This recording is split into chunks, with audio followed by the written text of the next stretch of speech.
নমস্কার,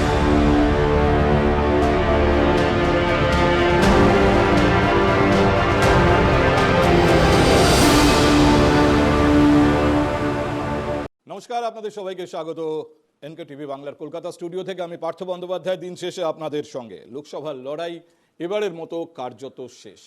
নরেন্দ্র মোদী এবার 400 পারের ডাক দিয়েছিলেন, আর বাংলায় এসে বিজেপির নাম্বার 2 অমিত শাহ বলেছিলেন অন্তত 35টা বা পরবর্তীতে বলেছিলেন 30টা আসন চাই। দেখুন, বিজেপির এই দুই হেভিওয়েট নেতার ডাকে না রাজ্যের মানুষ সাড়া দিয়েছেন, না দেশের মানুষ। দিন শেষে জনমতে তা স্পষ্ট। তবে এই রায়েও একটা ইতিহাস নরেন্দ্র মোদী হয়তো গড়তে চলেছেন। তিনি প্রধানমন্ত্রী হলে জওহরলাল নেহরুর পরে তিনি হবেন দ্বিতীয় ব্যক্তি যিনি পরপর 3 বার ভারতবর্ষের প্রধানমন্ত্রীর চেয়ারে বসতে চলেছেন। কিন্তু এত ঢক্কা নিনাদ সত্ত্বেও বিজেপি এত বড় ব্যর্থতার মুখোমুখি কেন হলো? কেন উত্তরপ্রদেশের মতো নিজেদের সবথেকে সিকিউরড ল্যান্ড, সেখানে বিজেপির পায়ের নিচের মাটি এভাবে সরে গেল? দেখুন, এই নিয়ে আজ বেলা যত গড়িয়েছে আলোচনা বেড়েছে, এবং আমার ধারণা আগামী বেশ কয়েকদিন এই আলোচনা চলবে। যত ফাইনাইট ডিটেল, যত সূক্ষ্ম হিসেব পরিসংখ্যান এই ভোটের সামনে আসবে, তত এই আলোচনার গভীরতা বাড়বে যে বিজেপির এই ব্যর্থতা কেন।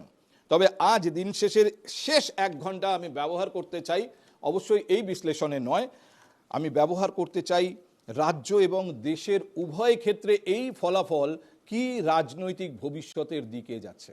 যেমন ধরুন, এই রাজ্যে তৃণমূল কংগ্রেসের এক অদ্ভুত সাফল্য, বিজেপির ব্যর্থতা। বিজেপি মানে বিরোধী দল, বিরোধী দলে বিজেপি যদি দুর্বল হয় তাহলে সেই পরিসর কি বাম কংগ্রেস একটু বেশি দখল করে নিতে পারবে? সেই সুযোগ কি তাদের সামনে থাকছে? আবার একই সঙ্গে যদি দেশের প্রেক্ষিতে যান, তাহলে যে নরেন্দ্র মোদী প্রধানমন্ত্রীর চেয়ার থেকে সরে দাঁড়িয়েছিলেন নির্বাচনের জন্য, সেই নরেন্দ্র মোদী কি সেই শক্তপোক্ত চেয়ারে বসছেন? এই নরেন্দ্র মোদী গত 5 বছর যেভাবে সিদ্ধান্ত নিতে পেরেছিলেন, আগামী 5 বছর কি সেভাবে সরকার চালাতে পারবেন? বড় বড় প্রশ্ন আছে। কাল ক্যা হোগা? আমাদের সঙ্গে যারা রয়েছেন আপনারা জানেন, প্রায় 1 ঘন্টা ধরে কয়েকজন আমাদের সঙ্গে ছিলেন। যেমন তৃণমূল কংগ্রেসের বীরেন ওরাও, তিনি স্টুডিওর বাইরে থেকে আমাদের সঙ্গে ছিলেন। কংগ্রেসের তরফ থেকে অশোক ভট্টাচার্য, প্রসেনজিৎ ঘোষ বিজেপির তরফ থেকে, আর মানব লাহা সিপিআইএম এর তরফ থেকে, এবং অধ্যাপক উজ্জ্বল চৌধুরী বিশ্লেষক হিসেবে উজ্জ্বলবাবু এই আলোচনায় যোগ দিয়েছেন। আমরা যে ভবিষ্যতের প্রশ্নগুলো করতে চাই তার কোশ্চেন নাম্বার 1, একদম সরাসরি সেখান থেকে শুরু করি। কি সরকার গড়তে চলেছেন নরেন্দ্র মোদী? নরেন্দ্র মোদী যে সরকার গড়বেন সেই সরকারে বিজেপির হাতে সংখ্যাগরিষ্ঠতা নেই, অর্থাৎ তাকে নির্ভর করতে হবে এনডিএর 2 শরিক দলের ওপর। নীতিশ কুমার এবং চন্দ্রবাবু নাইডুর কৃপার ওপরে নির্ভর করতে হবে নরেন্দ্র মোদীকে। এই আলোচনায় আমি প্রসেনজিৎ আপনাকে দিয়ে শুরু করি। আমি জানি গত 1 ঘন্টায় যখন আলোচনাটা শুরু করেছিল আমার সহকর্মী সৈকত আপনাকে দিয়ে শুরু করেছিল। ইনফ্যাক্ট যারা ব্যর্থ হন তাদেরকেই প্রশ্ন করতে আমরা বেশি ভালোবাসি, কারণ কোথাও একটা মনে হয় যে তাদের যে এত প্রচার ছিল, তাদের এত ঢক্কা নিনাদ ছিল, তারপরে এই ব্যর্থতা, তাদের নিজস্ব বিশ্লেষণটা কি? আমি আগামীর কথা বলছি এবার। নরেন্দ্র মোদী যদি প্রধানমন্ত্রী হন, তাকে টিডিপি এবং নীতিশ কুমার জেডিইউর ওপর নির্ভর করে এই সরকার চালাতে হবে। যে নরেন্দ্র মোদীকে আমরা দেখেছি গত 5 বছর, আপনার কি মনে হয় সেই নরেন্দ্র মোদী আবার প্রধানমন্ত্রী হিসেবে দেখা দিতে পারবেন? Is it possible? দেখুন, ভারতীয় জনতা পার্টি এই 80 দশকের পরে তো তৃতীয়বারের জন্য এনডিএ জোট আসছে। আর এখানে আপনাকে বলি যে টিডিপি যে যৌথভাবে আমাদের অন্ধ্রপ্রদেশে যে নির্বাচন, ওটা রাজ্যের নির্বাচনও ছিল, এত সুন্দর আন্ডারস্ট্যান্ডিং আছে। মোদিজিও সেই আন্ডারস্ট্যান্ডিং এর মধ্যে ছিলেন। আপনার বক্তব্য শুনে আমি বুঝতে পারছি আপনি ক্লান্ত। আপনি যে দাবি করেছিলেন, আপনি গত রাতে অনেক রাতে গভীর রাতে নিজে গাড়ি চালিয়ে ফিরেছেন, আপনার গলা শুনে বোঝা যাচ্ছে আপনি ক্লান্ত। তারপরে এত বড় ধাক্কা, তারপরে এই প্রথম শুনতে হচ্ছে কোন এনডিএ জোট ক্ষমতায় আসার ম্যাজিক সংখ্যা পার করার পরেও সন্দেহের বাতাবরণ। আর ইন্ডি জোটের যারা প্রধান দল, কিছু নেই, অনেক হয়েছে এইসব ভুলভাল কথা ভাই। ইন্ডি বলে কিছু নেই। অশোক, তাহলে আমি আন্ডা বলবো এই বসে। সাফল্যের ইন্ডিয়া পরে ল্যান্ড, তাহলে আন্ডা বলবো। এই সাফল্যের পরে এই ইন্ডিয়া বলো, বলো ইন্ডিয়া। অশোক ইন্ডিয়া ল্যান্ড, অশোক অশোক এই সাফল্যের ইন্ডিয়া পরে এক ল্যান্ড, মিনিট, এক না, মিনিট। পার্থদা। কংগ্রেস 100টা আসন পেয়েছে অশোক, দীর্ঘদিন, আনন্দ করুন। এখন এই দীর্ঘদিন সমস্ত দেখুন মিডিয়ায় বসে অসভ্যতা চলেছে। গোলাপকে আরে, যে নামেই 100টা ডাকা হচ্ছে আসন গোলাপই পেয়ে থাকে, গেছে আপনি মানে মানেন তো? এক মিনিট দিল্লির মস্তক আমি পেয়ে আগে গেছে। অশোককে বুঝিয়ে নি। অশোক, আমি আশা করবো যে যেহেতু আমাদের হাতে এই সময়টা খুব দামি, এয়ার টাইমের প্রচুর দাম, এই ধরনের ছোটখাটো কি বলবো ইনসিগনিফিকেন্ট পয়েন্ট তুলে সময়টা নষ্ট না করাই ভালো। এক এটা মিনিট, ছোটখাটো issue গোলাপকে যে নামে ডাকা হোক সে গোলাপই থাকে মানব। ইন্ডি বলে কেউ যদি তার মনে করেন, ইন্ডি বলেছেন শুভেন্দু অধিকারী, ভারত পশ্চিমবঙ্গের ফল কি হয়েছে অ্যালায়েন্স বলুক। তাহলে আমার কথা হচ্ছে যে কে কি বললো কিছু এসে যায় না, মানুষ কিন্তু মোটামুটি বোঝে কারা তার পেছনে দাঁড়িয়ে আছেন। আমি প্রসেনজিৎ আপনাকে যে প্রশ্নটা করেছিলাম যে নরেন্দ্র মোদী যে দাপটে প্রধানমন্ত্রিত্ব করেছেন, সেই দাপট কোথায়? মমতা বন্দ্যোপাধ্যায় প্রেস কনফারেন্স শুনেছেন আপনি কিছুক্ষণ আগে? সেখানে তিনি যতগুলো পয়েন্ট বলেছেন তার মধ্যে ঘুরে ফিরে এসেছে যে কোনো আইন, যে কোনো বিষয়ে বিল এনে আইন পাস করাতে পারবে না এই সরকার। তাহলে এটাই তো মমতা বন্দ্যোপাধ্যায়ের কাছে সব থেকে বড় পয়েন্ট, তারা এটা আটকাতে পারছিলেন না পার্লামেন্টে। আজকে স্থায়ী সরকারের প্রশ্নে বা দ্রুত প্রগতির প্রশ্নে হয়তো সরকার কিছুটা পিছিয়ে যাবে, ধাক্কা খাবে, এটা হতে পারে, কিন্তু অস্থায়ী সরকার কেন বলবেন? ইন্ডি জোট তো প্রিয়ারেন্স ছিল। প্রসেনজিৎ, অটল বিহারী বাজপেয়ীকে মনে আজকে করুন, আমাদের তার মতো NDA মানুষ জোট যখন তো জোট clearance সরকার ছিল। চালাতে হিমশিম খেয়েছে, যারা- নরেন্দ্র মোদী পারবেন? তার যে অ্যাটিটিউড, দেখুন বিজেপি দলে অনেক উত্থান পতনের মধ্য দিয়ে কিন্তু আজকে এই জায়গায় এসছে। দুটো আমি থেকে একটা জিনিস বুঝেছি প্রসেনজিৎ, আজকে কোন জায়গায় আপনি এসছে? তো বলবেন না যে না নরেন্দ্র মোদী আজকে অসুবিধা হবে, এটা তো ঠিকই। আজকে অশোক, ইন্ডিয়া অ্যালায়েন্সের অশোক, যারা 100টা পেয়েছে তারা মস্তকে আরে, বসতে চাইছে অনৈতিক ভাবে। আমি একটু বিরোধী, যে এখনো পর্যন্ত আমরা যতটুকু Clear বুঝতে mandate পারছি যা যাদের কাছে নেই, সমীকরণ, আমাদের কাছে clear এমনকি mandate রাহুল আছে। গান্ধীকেও প্রশ্ন করা হয়েছিল কিছুক্ষণ আগে সাংবাদিক সম্মেলনে, রাহুলও বলেছেন আমরা আগামীকাল ইন্ডিয়া জোটের বৈঠকে বসবো। সরকার গড়ার প্রশ্নে তারা এখনই কিছু বলছেন না, কারণ সরকার গড়ার জায়গায় এই মুহূর্তে ইন্ডিয়া নেই, এটা একদম পরিষ্কার। নরেন্দ্র মোদী এবং তার যে জোট যারা আছেন এনডিএ, জেডিইউ এবং টিডিপি, তারাই সরকারে যাচ্ছেন। অশোক, আপনারা বসবেন অপোজিশনে, কিন্তু এই অপোজিশন একদিক থেকে পাওয়ারফুল, অবশ্যই আগের পার্লামেন্টের থেকে অনেক পাওয়ারফুল অপোজিশন, কিন্তু একই সঙ্গে প্রশ্ন হচ্ছে যে এই অপোজিশনে যারা আছেন ইন্ডিয়া, যদি আপনারা সরকার গড়েন সেই জোটে থাকার তাগিদ একরকম, যদি সরকার না হয় বিরোধী হিসেবে এই ইন্ডিয়া প্ল্যাটফর্মটার কি দাম আছে, মানে কতটুকু এর আয়ু? আপনি এক এক করে আমি সমস্তটার আপনার উত্তর দেব, কোনো রকম মানে ঢোক গিলব না। এক নম্বর কথাটা হচ্ছে পার্থদা, আপনি দেখেছেন যে 2011-তে বামফ্রন্ট যখন চলে যাচ্ছে, হেরে যাওয়ার পরে সাংবাদিক সম্মেলন করলো, মমতা ব্যানার্জি জেতার পরে সাংবাদিক সম্মেলন করলেন, 2019-এ হেরে যাওয়ার পরে রাহুল গান্ধী তৎক্ষণাৎ বিকালবেলা এসে সাংবাদিক সম্মেলন করলেন।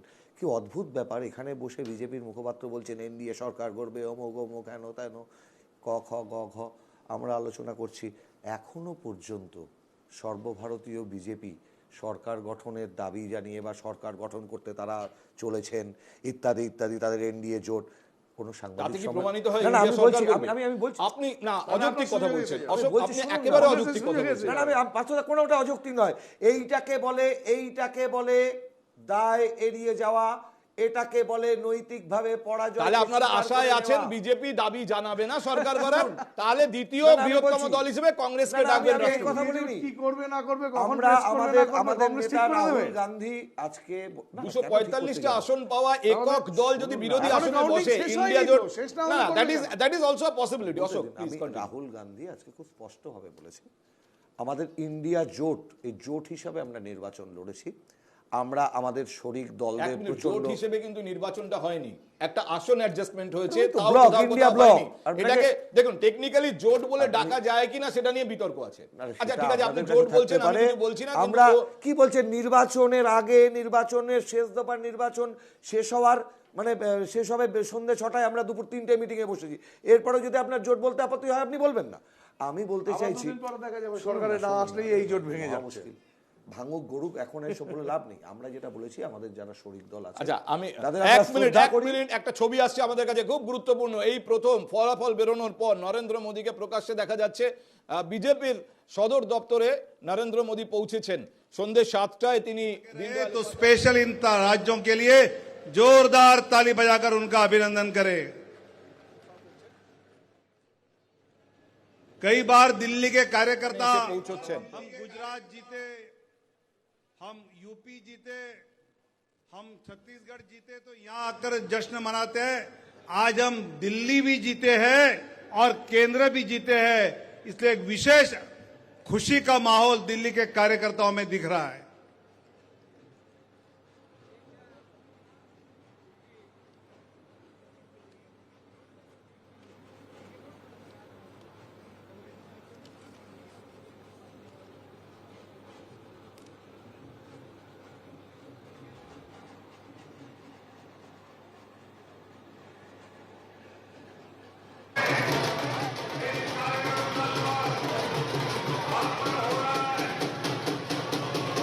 आदरणीय प्रधानमंत्री जी का अपने कार्यालय में इस कार्यक्रम स्थल पर आगमन हो रहा है। जोरदार तालियों से उनका स्वागत करें।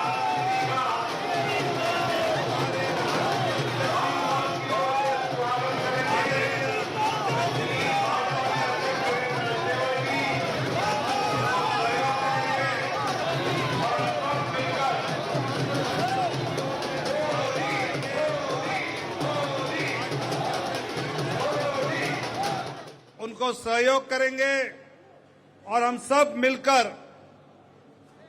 मोदी मोदी मोदी मोदी मोदी मोदी मोदी मोदी मोदी मोदी मोदी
मोदी मोदी मोदी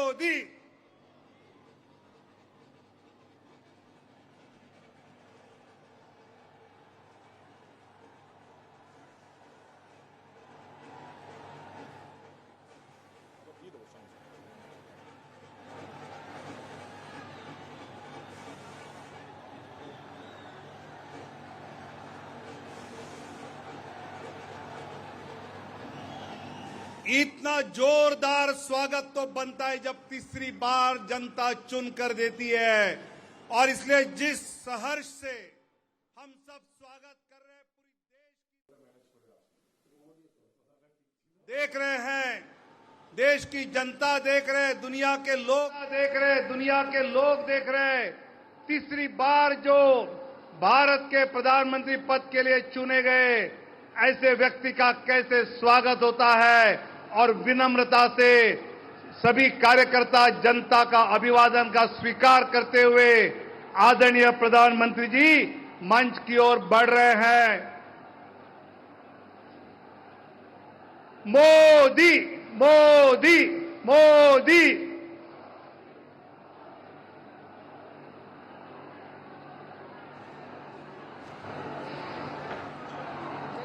बोलेंगे ना, जानदार लग नहीं रहा है कि कोई माहौल में। तो ये तस्वीरें आप इस वक्त दिल्ली स्थित भाजपा मुख्यालय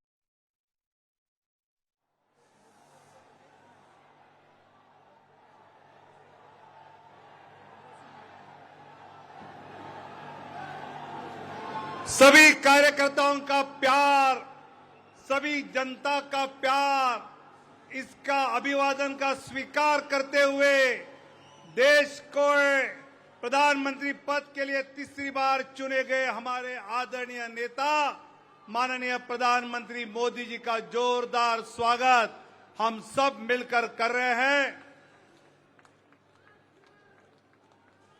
बीजेपी जिंदाबाद, एनडीए जिंदाबाद, एनडीए जिंदाबाद।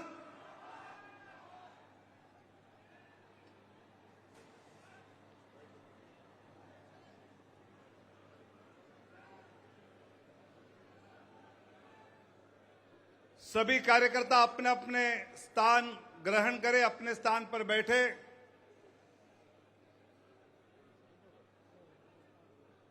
आदरणीय रक्षा मंत्री माननीय राजनाथ सिंह जी भी भारी वोटों से फिर एक बार सांसद चुने गए हैं। उनका जोरदार तालियों से हम यहां पर अभिनंदन करेंगे। आदरणीय गृह मंत्री आदरणीय अमित भाई शाह जी का भी गुजरात से जोरदार वोटों से जनता ने चुनकर भेजा है। हम भी जोरदार तालियों से उनका अभिनंदन करेंगे।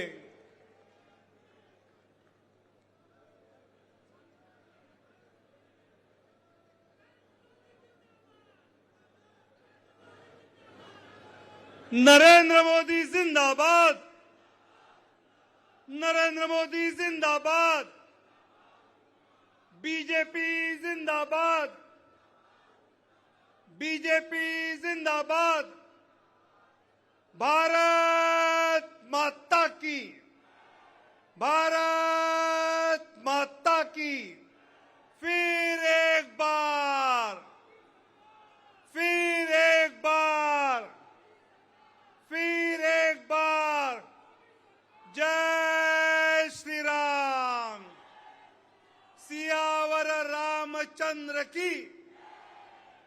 आदरणीय प्रधानमंत्री जी और आदरणीय अध्यक्ष जी का मंच पर जोरदार तालियों से हम स्वागत कर रहे हैं।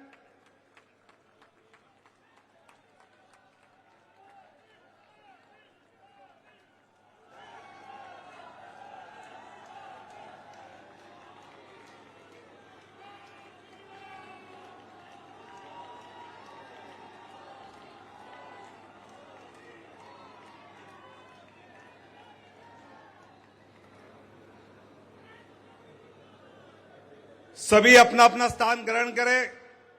अभी हम कार्यक्रम को शुरू करने जा रहे हैं। अपने राष्ट्रीय अध्यक्ष आदरणीय जगत प्रकाश नड्डा जी, जिनके मार्गदर्शन में ये चुनाव हमने सभी এই মুহূর্তে আপনারা দেখছিলেন সরাসরি সম্প্রচার বিজেপির যিনি যে কেন্দ্রীয় সদর দপ্তর সেখানে এই মুহূর্তে পৌঁছেছেন নরেন্দ্র মোদী, সেখানে রয়েছেন অমিত শাহ, রয়েছেন জগৎ প্রকাশ নাড্ডা। আমরা আবার ওখানে ফিরবো, কিন্তু তার আগে আমরা যে মূল আলোচনায় ছিলাম সেই আলোচনায় ফেরত আসি। মমতা বন্দ্যোপাধ্যায় যা বলেছেন তার প্রেক্ষিতে আমরা আলোচনা করছিলাম। একটু আগে অশোকের কাছে আমি যে প্রশ্ন করেছিলাম সেই প্রশ্নে এবার প্রফেসর চৌধুরী আপনার উত্তর চাই। নরেন্দ্র মোদীকে গত 5 বছরে আমরা যে দাপট দেখাতে দেখেছি, এবারে নরেন্দ্র মোদী কতটা দাপটে হবেন? সেটা তো বলাই বাহুল্য। একটা সুস্থ সবল যে কন্টিনিউয়াসলি দৌড়ে যান, তাকে হঠাৎ করে দুটো ক্র্যাচের উপর যদি ভর করে চলতে হয়, একটার নাম চন্দ্রবাবু নাইডু, আরেকটার নাম Nitish Kumar, well known for their antics and their politics, এই সিচুয়েশনে যে সেই জায়গায় এসে থাকবেন না, এটা স্বাভাবিক। এটা একটা দিক। এছাড়া যেইগুলো আমার বক্তব্য, সেটা হচ্ছে কখনো নরেন্দ্র মোদী কোয়ালিশন চালালেও কোয়ালিশন ধর্ম পালন করার প্রয়োজনীয়তা হয়নি, যেটা ইউপিএকে বা কংগ্রেসের অন্যান্য গভর্নমেন্টকে বারবার হয়েছে, যেহেতু ওরা মাইনরিটি ছিল উইদিন এ কোয়ালিশন। এই প্রথমবার BJP is a minority within the coalition under Narendra Modi. I mean, the situation under Vajpayee was different at a point of time. তো এই জায়গায় দাঁড়িয়ে নরেন্দ্র মোদী কিভাবে কোয়ালিশন ধর্মকে ম্যানেজ করবেন, আর বিশেষ করে এই দুটো গুরুত্বপূর্ণ নেতা, সেটা দেখার বিষয় আছে সামনে। দেখুন, আমি একটা জিনিস এখানে বলি যে 1 ঘন্টা সময়ে আমরা আগামী দিনগুলোকে কিভাবে, মানে সাম্প্রতিক সময়েই আগামী 2-3 সপ্তাহের মধ্যে কি পরিস্থিতি দাঁড়ায়, এবং তারপর নরেন্দ্র মোদী যদি প্রধানমন্ত্রী হিসেবে যখন কাজ শুরু করবেন তখন তাকে কি ধরনের চ্যালেঞ্জের মুখোমুখি হতে হবে, পাশাপাশি আমাদের রাজ্যে কি ধরনের রাজনৈতিক বৈপরীত্য আমরা দেখবো এই রেজাল্টের ফলে, এইগুলো নিয়ে আমি সার্বিকভাবে একটা পরিকল্পনা করেছিলাম। একটা জিনিস শুধু প্রফেসর চৌধুরী আমাদের মাথায় রাখতে হবে, যে নরেন্দ্র মোদী যে কোনো সময় বলবেন এবং তার এই ভাষণ কার্যত জাতির উদ্দেশ্যে ভাষণ, আমরা সেখানে চলে যাব। তার আগে আমাদের যতটা সম্ভব কভার করতে হবে এটা। বিগ টিকিট স্টেপস বা মেজার যেরকম 370 ডিগ্রি ছিল, সিএ এনআরসি ছিল, এই ধরনের বিগ টিকিট প্রজেক্টসগুলো এই মুহূর্তে করা অতটা সহজ হবে না। যেমন সিএ এনআরসি ব্যাপারটা যে নতুন করে আমরা ইমপ্লিমেন্ট করবো বলেছিল, সেটা হবে কিনা আমার সন্দেহ আছে। আচ্ছা, আমরা ওগুলো একটা করে যাবো, একটা করে। আমি শুধু একটা, প্রফেসর চৌধুরী, আমি শুধু প্রত্যেকের কাছ থেকে এটা জানতে চাইছিলাম যে নরেন্দ্র মোদীকে প্রধানমন্ত্রী হিসেবে আগামী দিনে যে চেয়ারে দেখা যাবে, সেই চেয়ারের ভিত কতটা শক্ত, তার পাল্লাগুলো বা পায়াগুলো কতটা শক্ত, এবং এটা বিরোধীদের কাছে কতটা উৎসাহের। দেখুন, পার্লামেন্টে যে বিরোধী দল, গতবারে যে বিরোধী, সবাইকে মিলিয়ে আমি বলছি, বিজেপি বিরোধী যে বেঞ্চ ছিল পার্লামেন্টে আর এবারে যে বেঞ্চ থাকবে, তার মধ্যে কতটা তফাৎ হয়ে যাবে। যেভাবে সিবিআই ইডির মিসইউজকে সাপোর্ট করেছিল একটা সেকশন অফ বিউরোক্রেসি, সেটা এবার করা অত সহজ হবে না। That is another question. আমরা সেই পয়েন্টে যদি সময় থেকে যাব। মানব, দেখুন, মমতা বন্দ্যোপাধ্যায় বলছেন যে কোনো বিল পাস করিয়ে দেওয়ার ক্ষমতা এই গভর্নমেন্টের থাকবে না। Is it the most important point? না, এই প্রশ্নে মমতা বন্দ্যোপাধ্যায় একদম ঠিক বলেছেন যে নরেন্দ্র মোদীর স্বেচ্ছাচারিতা বন্ধ হয়ে যাবে। কোনটা স্বেচ্ছাচারিতা ছিল? নরেন্দ্র মোদী অনেক স্বেচ্ছাচারিতা ছিল, 370 স্বেচ্ছাচারিতা ছিল। 370 কি দেশের অপকার হয়েছে? না, ওরা তো বলছে 370 দেশের ওরা তো অপকার। কাশ্মীর মানকে আজাদি বলে। এই প্রসঞ্জিত দা, তুমি যখন বলছো আমাকে সবার ফার্স্টে এই মিডিয়াতে এতগুলো মানুষের সামনে একটা উত্তর দাও তো, যে তোমরা কি 370 নরেন্দ্র মোদী দেশীয় বিরোধী কোনো কিছু বিল পাস করেছে? উত্তরটা নিয়ে নি, 370 কি তোমরা সত্যি সত্যি তুলে দিয়েছো? না, একটা বলতে বলো, পাত্তা যে মুখে হাত দিয়ে বসে আছে। এবার আমি এটা বলছি, এই নরেন্দ্র মোদীর সরকার মানে হচ্ছে ল্যাংড়া, দেখেছেন? ল্যাংড়াকে চলতে গেলে কিছু বৈশাখীর প্রয়োজন হয়। দুটো বৈশাখী। তো এই দুটো বৈশাখী হচ্ছে গিয়ে এখন একদিকে দাঁড়িয়ে থাকবে জেডিইউ আর একদিকে থাকবে টিআরপি, তো টিডিআর। তো একদিকে অলরেডি নীতিশ কুমার বার্গেনিং শুরু করে দিয়েছে যে হয় তুমি আমায় ডেপুটি পিএম করো, নাহলে আমাকে ভাবনা চিন্তা করতে হবে, আমার কাছে অপশন খোলা আছে। নীতিশ কুমার কিন্তু অপশন খুঁজতে আরম্ভ করেছে। নীতিশ কুমার তো মানে যে কোনো সময়, আমি সেটাই বললাম, আমি কিন্তু খুব পলিটিক্যালি ভাবে বলছি। তাহলে কি হলো, আপনার দুটো এমনিতেই তো আপনাকে দুটো বৈশাখীর উপর দাঁড়িয়ে থাকতে হচ্ছে, তার উপরে যদি একটা যদি কেউ কেড়ে নেয়, ধরুন জেডিইউ টেনে বেরিয়ে গেল। একটা জিনিস আপনি কিন্তু অস্বীকার করতে পারবেন না, যে যতই আপনি নীতিশ কুমার বা চন্দ্রবাবু নাইডুও যে কোনো সময় যে নৌকায় পা দিলে সুবিধা সেই নৌকায় চলে যান, কিন্তু তারপরেও ভোটের আগে প্রপার জোট বলতে যা হয়, এনডিএ তে জয়েন করেছিলেন নীতিশ কুমার, কিন্তু আপনারা যেটা করেছেন ইন্ডিয়া যেটার নাম, সেটাই কিন্তু এখানে একরকম, ওখানে একরকম, সেখানে একরকম। একটা মিনিট উত্তর দিতে দেবে? একটা মিনিট। আমরা কিন্তু কোথাও মানুষকে বিভ্রান্তের মধ্যে কিচ্ছু করিনি। আমরা স্পষ্টভাবে যখন এই অ্যালায়েন্স তৈরি হচ্ছে, আমরা বলেছিলাম যে রাজ্য বিশেষে আমাদের চিন্তা ভাবনার মধ্যে দিয়েই হবে, এই লড়াইটা হবে একটা স্বৈরাচারী জনবিরোধী সরকারের বিরুদ্ধে। মানব, আপনাকে আপনি কমিউনিস্ট পার্টির প্রতিনিধি, কমিউনিস্টরা রাজনীতিটা বোঝেন এবং অন্যরকম ভাবে বোঝেন, মানে থিওরিটিক্যালি রাজনীতি বোঝেন। তাই জন্য আমি আপনাকে একটা প্রশ্ন করছি, আপনারা কি মনে করেন যে রায় দেশ জুড়ে, আমি বলছি শুধু বাংলার কথা বলছি না, দেশ জুড়ে যে রায়, ইন্ডিয়া প্ল্যাটফর্মটাকে ভালোবেসে লোকে চুজ করেছে, নাকি মোদি এবং বিজেপির যে ধরনের গভর্নমেন্ট ছিল, যে ধরনের কর্মসূচি ছিল, তার বিরোধিতা করা হয়েছে? আপনার কি মনে হয় আপনাদের এত উৎসাহিত হওয়ার কারণ আছে? আমি সাধারণত নিজের মত প্রকাশ করি না এই টেবিলে বসে, আমার মনে হয় এটা করা উচিত না নীতিগতভাবে, কিন্তু তাও আমি বলছি, আমার মনে হচ্ছে মোদি কিভাবে সরকার চালাবেন এটা নিয়ে চিন্তা করার থেকে আপনাদের অনেক বেশি সময় ব্যয় করা উচিত। বিরোধী হিসেবে ইন্ডিয়া প্ল্যাটফর্মটাকে আপনারা আদৌ কিভাবে টিকিয়ে রাখবেন? কমন মিনিমাম প্রোগ্রাম কোনো কিছু আপনারা নেই, পারবেন ছিল না। ইন্ডিয়া প্ল্যাটফর্মটাকে বিরোধী হিসেবে টিকিয়ে রাখতে? ছিল। ইজ ইট পসিবল আপনাদের পক্ষে? কমন মিনিমাম মোদি কিভাবে টিডিপি কে সঙ্গে রাখবেন, মোদি কিভাবে জেডিইউ কে সঙ্গে রাখবেন, তিনি সেটা এক মিনিট সরকার গঠন হলো না, আমি ইন্ডিয়া প্ল্যাটফর্মটাকে এক জায়গায় রাখতে পারবেন? সরকার গঠন করা হয়েছে, ইতিহাস ভূগোল জেনে আসো। যদি টেকনিক্যালি তুমি যে প্রশ্নটা করলে, এই টেকনিক্যালি আমি একটা নির্বাচনী ইস্তাহার বার করা হয়। প্রসেনজিৎ, আমি যখন আপনাকে বলবো আপনি তখন বলবেন। টেকনিক্যালি উত্তরই সেটা হলো যে দেখুন, বিরোধী জায়গায় তো আছে, বিরোধিতা যারা করবেন তারা প্রত্যেকেই বিরোধী চেয়ারেই বসবে। এখন যদি বিরোধীদের মধ্যে মনে হয় যে সরকার পক্ষের কোনো নীতি নিয়ে বা বিল নিয়ে কোনো সমস্যা হচ্ছে, তাতে যদি তারা যদি দাঁড়িয়ে এক পক্ষ বা আরেক পক্ষের মধ্যে কোনো রকমের যদি বিভেদ তৈরি হয়, কালকে যে ইন্ডিয়ার চিন্তা বৈঠক ভাবনা আছে জানেন মানব? হ্যাঁ থাকতেই পারে। মমতা বন্দ্যোপাধ্যায় যাচ্ছেন না, মমতা বন্দ্যোপাধ্যায় যাচ্ছেন না, জানিয়ে দিয়েছেন আজকে। এইটার ক্ষেত্রে যারা অভিষেক যাচ্ছেন তো। অভিষেক বন্দ্যোপাধ্যায় অভিষেক বন্দ্যোপাধ্যায় যাওয়া আর মমতা বন্দ্যোপাধ্যায় যাওয়া এক। স্ট্যালিন তো বৈঠকে ছিলেন না, টিআর বালু ছিলেন। পার্থদা তো মহা মুশকিল, স্ট্যালিন পাঠাচ্ছেন টিআর বালুকে, সেটা অসুবিধা হবে, কোথায়? ওখানে উনি যাবেন, উনি যাবেন, ওখানে নেতৃত্বরা বলুন বলবেন। প্রসেনজিৎ বলুন, কালকে সেন্ট্রাল কমিটির মিটিং বলুন প্রসেনজিৎ। আমি শুধু এই জন্য বলছি, এক minute, Mamata Bandyopadhyay press conference আমি শুনেছি, মমতা বন্দ্যোপাধ্যায় অভিষেক বন্দ্যোপাধ্যায়কে পাঠানোর ঘোষণা করেছেন, কিন্তু একই সঙ্গে তিনি এটা মনে করিয়ে দিয়েছেন কংগ্রেসকে যে অভিষেক অন্যতম একজন প্রার্থী এই লোকসভায় যিনি রেকর্ড ভোটে জিতেছেন। অভিষেকের থেকে বেশি বোধহয় একজনই আছেন।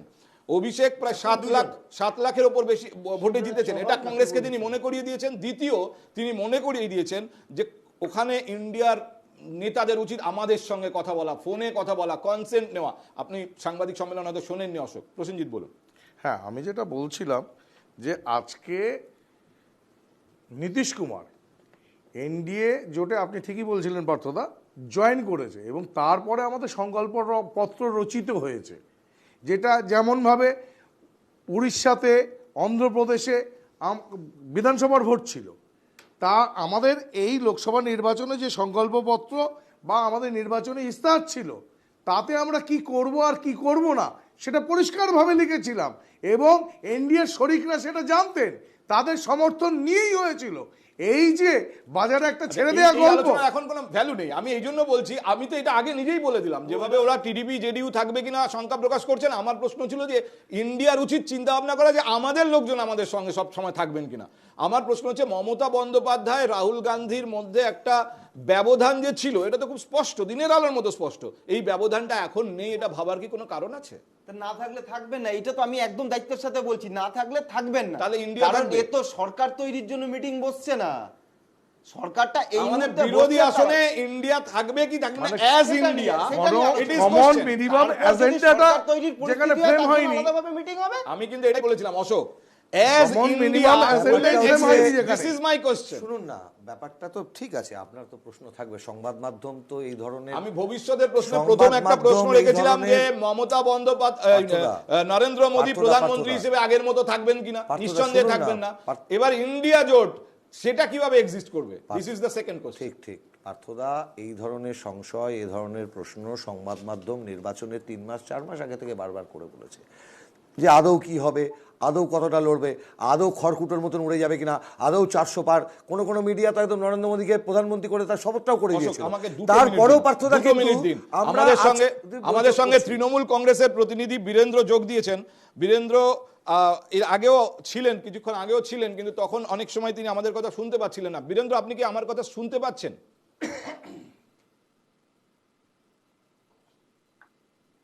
লাইনটা একটু কেটে কেটে আসতেছে, আমি নেটওয়ার্ক জোন। যাই হোক, আপনার কথা আমি এবার শুনতে পাচ্ছি। মমতা বন্দ্যোপাধ্যায় ইন্ডিয়া জোটের কালকের বৈঠকে যাবেন না বলেছেন, যদিও তিনি বলেছেন যে তিনি অভিষেক বন্দ্যোপাধ্যায়কে সেখানে পাঠাবেন।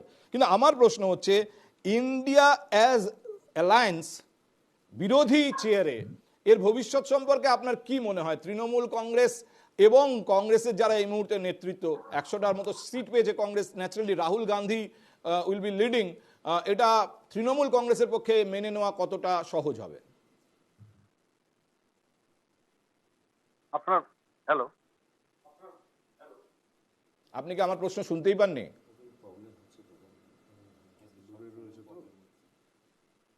হ্যালো, একটু ভালো করে আপনি কি আমার কথা শুনতে?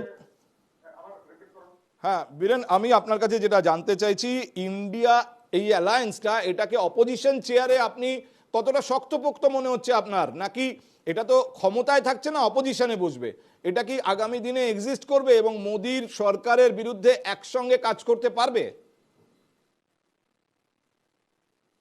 নিশ্চয়ই, কেন করতে পারবে না। এইবার পুরা ভারতবর্ষের জনতা ইন্ডিয়া অ্যালায়েন্সকে যেভাবে সমর্থন করেছে, ওর উপরে ভরসা রেখেছে, তার জন্য আজকে পুরা দেশে কিন্তু মোদি 400 হইলে এটা কিন্তু মোদি প্লাস বিজেপি যেটা সেট করেছিলেন, এনডিএ সেট করেছে 400 এসবার আসবে। এবার জনতা পুরা ইন্ডিয়ার জনতা দেখাই দিছে কি কারো স্বেচ্ছাচারে মানে অহংকার সরকার চলবে না। আমি অ্যাকচুয়ালি হিন্দি ভাষী, তো আমার বাংলা একটু হতে পারে আপনারা একটু বুঝতে পারবেন না।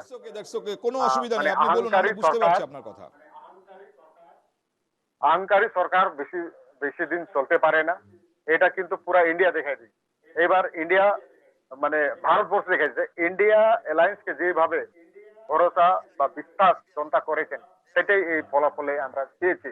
তার মানে 100% আগামী যে ইন্ডিয়া অ্যালায়েন্সের যে আছে, প্ল্যাটফর্ম আছে, থাকবে, মানুষের জন্য থাকবে।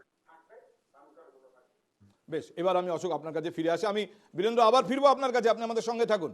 অশোক, আমরা আবার বলেছি সংবিধান রক্ষার লড়াই, রুটি রুজির প্রশ্নের লড়াই, রিজার্ভেশনের প্রশ্নে যে বিজেপি আরএসএস সংঘ পরিবার বিরোধিতা করছে তার বিরুদ্ধে লড়াই, নারী সুরক্ষা প্রশ্ন, কৃষক শ্রমিকের সমস্যা, অসংগঠিত ক্ষেত্রের সমস্যা, এই সবটাকে নিয়ে আমরা একটা প্রক্রিয়া করছি।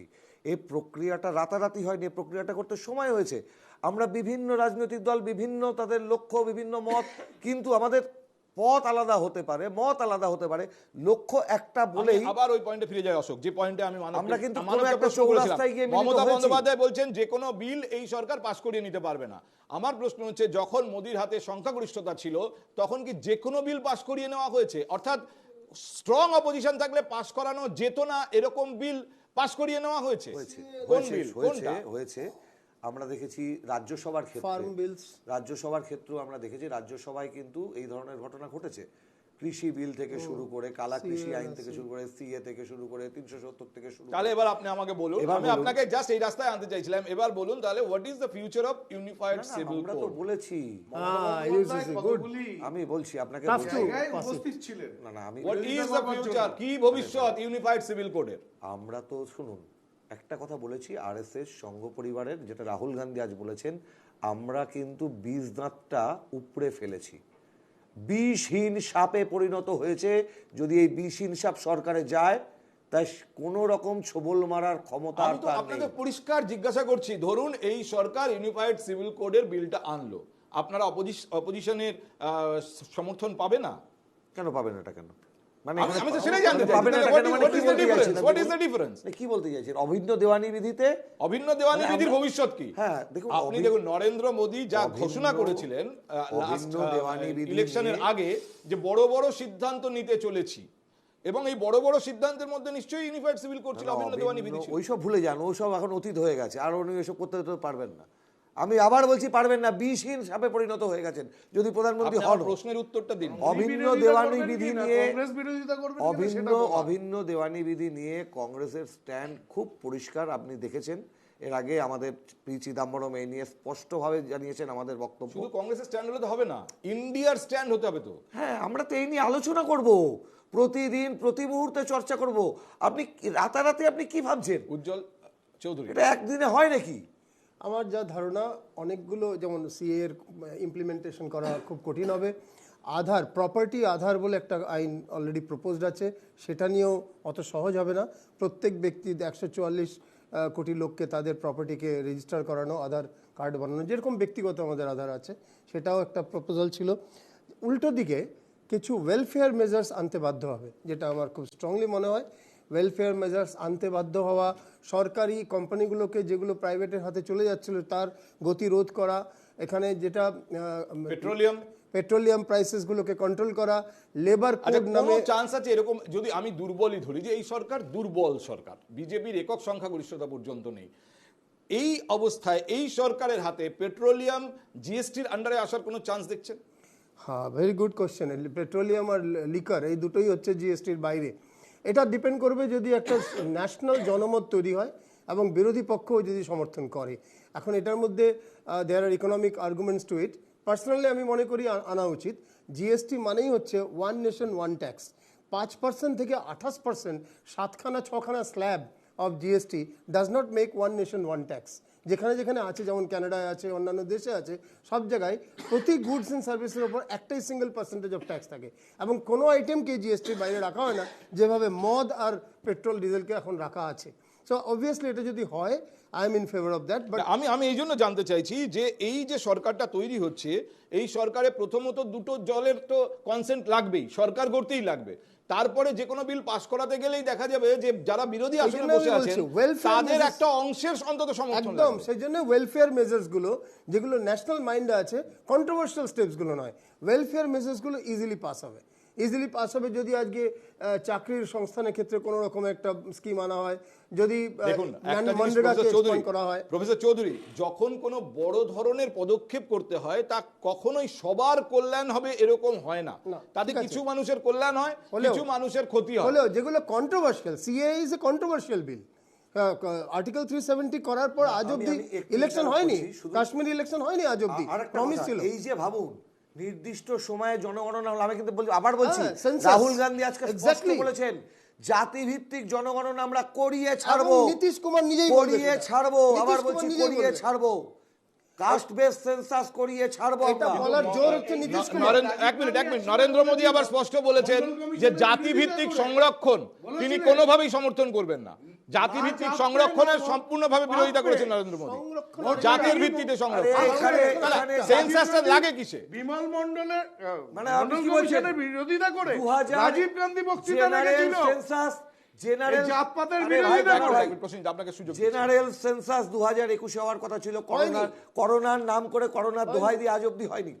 আমরা বলছি কাস্ট বেস সেন্সাস এবং ইকোনমিক্যাল সার্ভে দুটো প্যারালালি হবে। এবং এটা করতে বাধ্য হবে যেহেতু এর পেছনে নীতিশ কুমার সম্পূর্ণ সমর্থন আছে। একমাত্র রাজ্যে যেখানে কাস্ট বেস সেন্সাস হয়েছে সেটা Bihar, under the leadership of Nitish Kumar. তার সেই জন্য মানে বাধ্য হবে। না, তাহলে কি প্রসেনজিৎ, নরেন্দ্র মোদী বারবার যেটা বলছিলেন যে তিনি দেশটাকে নতুন করে গড়ছেন, 70 বছরে দেশটার যা যা জায়গাগুলো উন্নয়নের জায়গা ছিল সেই জায়গাগুলোকে করা হয়নি, তিনি সেই জায়গাগুলোকে পরিবর্তনের মাধ্যমে ভারতবর্ষকে একটা অন্য ভারতবর্ষে পরিণত করার চেষ্টা করছেন।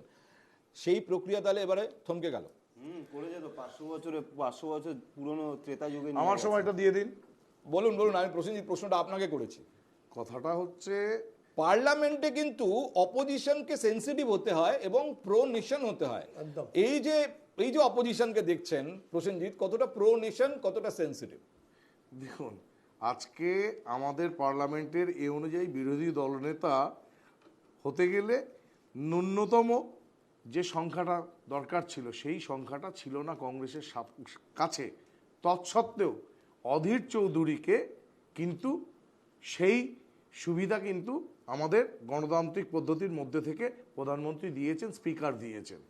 তো মানে আজকে এটা বুঝিয়ে বলতে হবে, এত ভুলভাল বললে তো চলবে না। ভুলভাল মানে- দয়া করেছে নাকি কাউকে? কি দিয়েছে? এটা আপনি একটু কি clear দিয়েছেন? করে দিন প্রসেনজিৎ দা, একটু কি দিয়েছেন? অশোক দা, ঠিক আছে, পিএসসি clear করে চেয়ারম্যান দিন। বিরোধী দলনেতার কথা বলা আছে, সেখানে সেই সংখ্যাটা তিনি অ্যাচিভ করেননি, তৎসত্ত্বেও আচ্ছা, পেয়েছেন। একটুখানি কি আমরা ঠিক আছে? একবার বিজেপি সদর দপ্তরে একবার দেখবো, সেখানে ইতিমধ্যেই নরেন্দ্র মোদী পৌঁছেছেন। আমরা একটু আগে আপনাদের দেখিয়েছি নরেন্দ্র মোদী পৌঁছেছেন, সেখানে জগৎপ্রকাশ নাড্ডা বক্তব্য রাখছিলেন। এখনো জগৎপ্রকাশ নাড্ডাই বলছেন, তবে আমার ধারণা নরেন্দ্র মোদীও বলবেন। নরেন্দ্র মোদী যদি বলেন আমরা আবার সেখানে ফিরে যাব, বেশ আমরা আবার আলোচনায় ফেরত আসি। আজকে দেখুন নতুন ভাবে কিছু কিছু জিনিস, আজকে যারা ভারতবর্ষকে ডিজিটালি করবার বিরোধিতা ছিল, এই যে ইউপিআই, অনেকে বলতো নরেন্দ্র মোদী মাইক্রোফোনের সামনে আমাদের ফিরে যেতে হবে একবার। जय जगन्नाथ।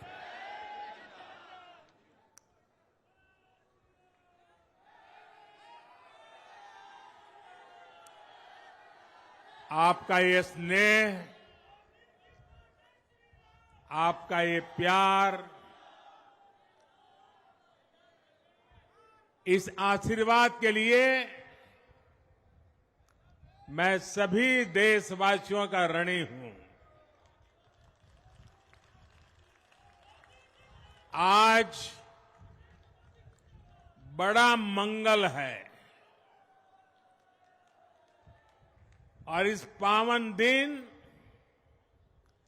एनडीए की लगातार तीसरी बार सरकार बननी तय है।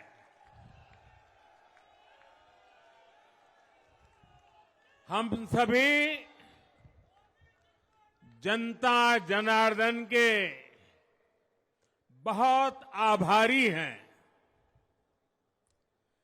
देशवासियों ने भाजपा पर, एनडीए पर पूर्ण विश्वास जताया है।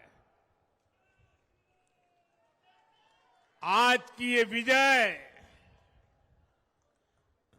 दुनिया के सबसे बड़े लोकतंत्र की जीत है। ये भारत के संविधान पर अटूट निष्ठा की जीत है।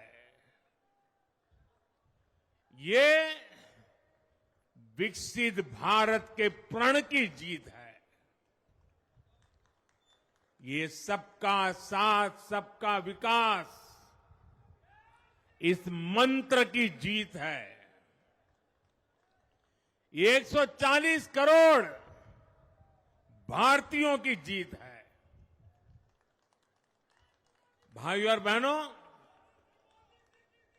मैं आज देश के चुनाव आयोग का भी अभिनंदन करूंगा। चुनाव आयोग ने दुनिया का सबसे बड़ा चुनाव इतनी कुशलता के साथ संपन्न कराया। करीब 100 करोड़ मतदाता, 11 लाख पोलिंग स्टेशन, 1.5 करोड़ मतदान कर्मी, 55 लाख वोटिंग मशीनें, हर कर्मचारी ने इतनी प्रचंड गर्मी में अपने दायित्व को बखूबी निभाया। हमारे सुरक्षा कर्मियों ने अपने कर्तव्य भाव का शानदार परिचय दिया। भारत के चुनाव प्रोसेस, चुनाव के इस पूरे सिस्टम और चुनाव प्रक्रिया की क्रेडिबिलिटी पर हर भारतीय को गर्व है। इस स्केल पर चुनाव का, इस एफिशिएंसी के साथ चुनाव का दुनिया में कहीं कोई उदाहरण नहीं है। और मैं देशवासियों को कहूंगा, मैं इन्फ्लुएंसर्स को कहूंगा, मैं ओपिनियन मेकर्स को कहूंगा कि भारत की लोकतंत्र में ये चुनावी प्रक्रिया की ताकत है, एफिशिएंसी है। ये अपने आप में बहुत बड़ा गौरव का विषय है। भारत की पहचान को 4 चांद लगाने वाली बात है। और ऐसे जो भी लोग हैं जो दुनिया में अपनी बात पहुंचा सकते हैं, उन सबसे मैं आग्रह करूंगा कि भारत के लोकतंत्र के इस सामर्थ्य को विश्व के सामने बड़े गर्व के साथ हमें प्रस्तुत करना चाहिए। इस बार भी भारत में जितने लोगों ने मतदान किया, वो अनेक बड़े लोकतांत्रिक देशों की कुल आबादी से भी ज्यादा है। जम्मू कश्मीर के मतदाताओं ने इस चुनाव में रिकॉर्ड वोटिंग कर अभूतपूर्व उत्साह दिखाया है और दुनिया भर में भारत को बदनाम करने वाली जो ताकतें हैं, उनको आईना दिखा दिया है। मैं देश के हर मतदाता को, जनता जनार्दन को विजय के इस पावन पर्व पर आदरपूर्वक नमन करता हूं। मैं देश भर के सभी दलों सभी उम्मीदवारों का भी अभिनंदन करता हूं। सभी की सक्रिय भागीदारी के बिना लोकतंत्र की ये विराट सफलता संभव नहीं थी। भाजपा के, एनडीए के हर कार्यकर्ता साथी को भी मैं हृदय से धन्यवाद करता हूं। साथियों, इस चुनाव के, इस जनादेश के कई पहलू हैं। 1962 के बाद पहली बार कोई सरकार अपने 2 कार्यकाल पूरे करने के बाद तीसरी बार वापस आई है।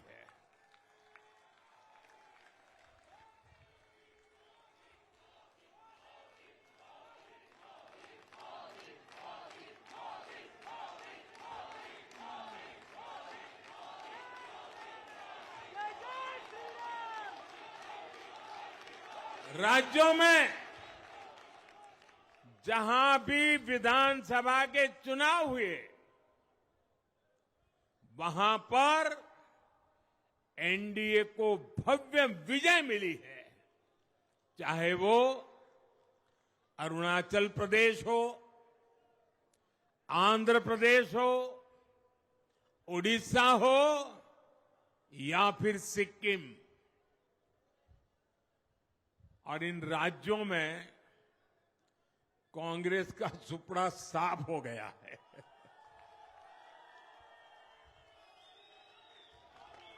मेरे पास डिटेल तो नहीं है, लेकिन शायद उनको जमानत बचाना भी मुश्किल हो गया होगा।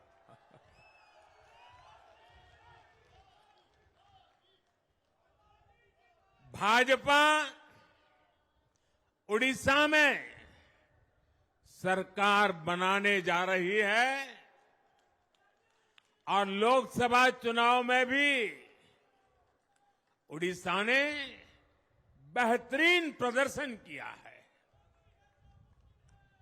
ये पहली बार होगा जब महाप्रभु जगन्नाथ की धरती पर बीजेपी का मुख्यमंत्री होगा।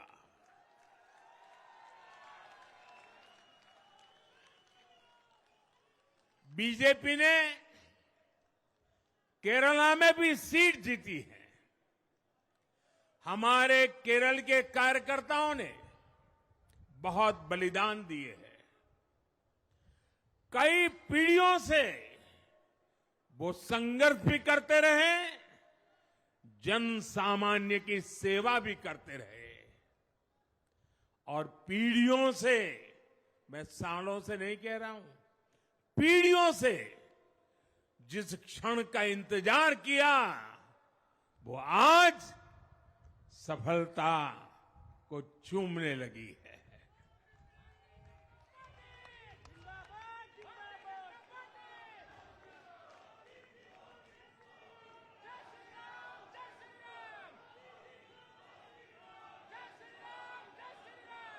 तेलंगाना में हमारी संख्या 2 गुना हो गई है। मध्य प्रदेश, गुजरात, छत्तीसगढ़, दिल्ली, उत्तराखंड, हिमाचल, ऐसे कई राज्यों में हमारी पार्टी ने लगभग क्लीन स्वीप किया है। मैं इन सभी राज्यों और अरुणाचल प्रदेश, ओडिशा, आंध्र प्रदेश और सिक्किम विधानसभा के मतदाताओं का भी विशेष आभार व्यक्त करता हूं। मैं इन राज्यों की जनता को विश्वास दिलाता हूं कि केंद्र सरकार आपके विकास के लिए कोई कोर कसर बाकी नहीं छोड़ेगी। आंध्र प्रदेश में चंद्रबाबू नायडू जी के नेतृत्व में एनडीए ने शानदार प्रदर्शन किया है। बिहार में नीतीश बाबू के नेतृत्व में भी एनडीए ने शानदार प्रदर्शन किया है। साथियों, 10 वर्ष पहले देश ने बदलाव के लिए जनादेश दिया था। तब देश ने हमें, क्योंकि वो समय था देश निराशा की गर्त में डूब चुका था। 2013-14 का कालखंड देखिए, देश निराशा की गर्त में डूब चुका था। फ्रेजाइल 5 शब्दों से मैं नवाजा जाता था। हर दिन अखबारों की हेडलाइन घोटालों से भरी रहती थी। देश की युवा पीढ़ी अपने भविष्य के संबंध में आशंकित हो गई थी। ऐसे समय देश ने हमें निराशा के गहरे सागर से आशा के मोती निकालने का जिम्मा सौंपा था। हम सभी ने पूरी ईमानदारी से प्रयास किया, काम किया। 2019 में इसी प्रयास पर विश्वास व्यक्त करते हुए देश ने दोबारा प्रचंड जनादेश दिया। इसके बाद एनडीए का दूसरा कार्यकाल विकास और विरासत की गारंटी बन गया। 2024 में इसी गारंटी के साथ हम जन जन का आशीर्वाद लेने देश के कोने कोने में गए। आज तीसरी बार जो आशीर्वाद एनडीए को मिला है, मैं इसके सामने, जनता जनार्दन के सामने विनय भाव से नतमस्तक हूं।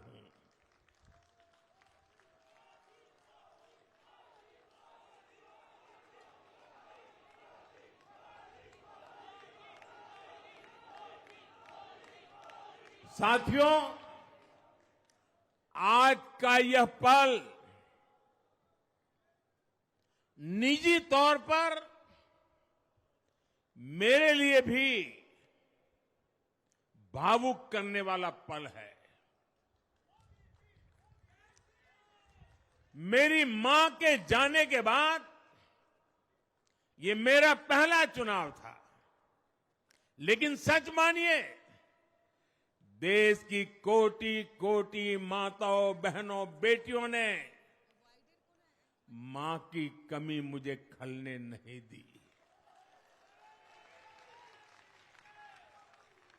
मैं पूरे देश में जहां जहां भी गया, माताओं, बहनों, बेटियों ने अभूतपूर्व स्नेह और आशीर्वाद दिया। और यह आंकड़ों में नहीं दिख सकता है। देश के इतिहास में महिलाओं द्वारा वोटिंग के सारे रिकॉर्ड टूट गए। इस प्यार, इस अपनेपन को मैं शब्दों में बयान नहीं कर सकता। ये मेरे भावों में है। ये मेरे मन मस्तिष्क के कोने कोने में रचा बसा है।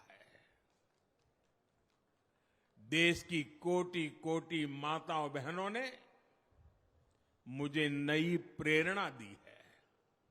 साथियों, पिछले 10 साल में देश ने बहुत बड़े फैसले लिए हैं। राष्ट्र प्रथम की भावना हमें असामान्य लक्ष्य हासिल करने का हौसला देती है। ये हम में कुछ कर गुजरने की इच्छा शक्ति उत्पन्न करती है। हमने दुनिया की सबसे बड़ी जन कल्याणकारी योजनाएं चलाई। आजादी के 70 साल बाद 12 करोड़ लोगों को नल से जल मिला। आजादी के 70 साल बाद 4 करोड़ गरीबों को पक्के घर मिले।